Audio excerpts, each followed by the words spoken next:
کسی نے کہا ہے میرے والد صاحب کا انتقال ہو گیا ہے، کیا ہم ان کے نام کی قربانی کر سکتے ہیں؟ اس پر کیا طریقہ کار ہوگا؟ جی بالکل کر سکتے ہیں۔ نبی صلی اللہ علیہ وسلم نے 2 مینڈے ذبح کی، ایک اپنی طرف سے اور ایک امت کی طرف سے، اور آپ نے ایک دفعہ ایسا بھی کیا کہ ایک قربانی اپنی طرف سے اور ایک ان کی طرف سے جو قربانی نہیں کر سکے، تو اس لیے پتہ چلتا ہے کہ قربانی کسی دوسرے کی طرف سے بھی کی جا سکتی ہے۔ تو آپ اپنے مرحوم والدین کے لیے کر سکتے ہیں، صرف ابا سے کر لیں، صرف اماں کے لیے کر لیں، دونوں کے لیے کر لیں، کوئی حرج نہیں ہے۔ ہاں، اب دونوں کے لیے کریں گے تو کیا ثواب تقسیم ہو کے ملے گا دونوں کو؟ یہ ایک سوال ہے بھائی، سمجھ میں آ رہا ہے؟ بھائی ایک بکرا، ایک دمبا یا گائے کا ایک حصہ آپ کے مرحوم والدین دونوں کے لیے کر لیا آپ نے، تو کیا آدھا آدھا دونوں کے لیے ہوگا یا دونوں کو پورا پورا ثواب ملے گا؟ اس میں علماء کی 2 رائے ہیں، کیونکہ اس کے بارے میں قرآن و سنت خاموش ہیں۔ صحیح ہے نا؟ ابے بھائی بکرا ایک ہے اور ہو رہی ہے مرحوم ابا اور اماں دونوں کی طرف سے، تو کیا آدھا آدھا ابا اماں کو ثواب پہنچے گا یا پورے پورے بکرے کا پہنچے گا؟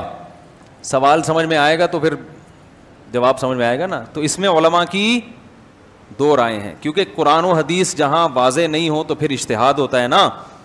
تو بعض جی نہیں، مرحوم میں زیادہ کے لیے بھی ہو سکتا ہے، زندہ میں تو ایک کے لیے ہی ہوگا، جو مرحومین ہیں ان میں پوری امت کے لیے جب نبی نے کر لیا تو نا، تو آپ بھی پوری امت کے لیے بھی کر سکتے ہیں۔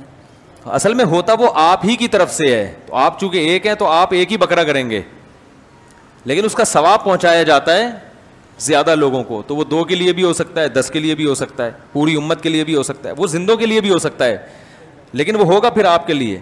لیکن جب آپ قربانی 2 کی طرف 2 زندوں کے لیے کر رہے ہوتے ہیں، پھر وہ دونوں کے لیے الگ الگ ہو رہی ہوتی ہے، اس میں ایک میں 2 آدمی شریک نہیں ہو سکتے۔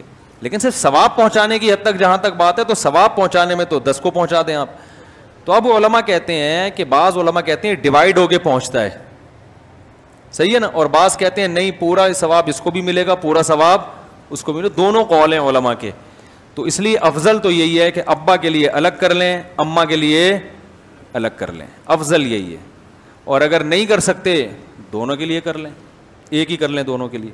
اللہ پہنچانا چاہے گا تو دونوں کو پورے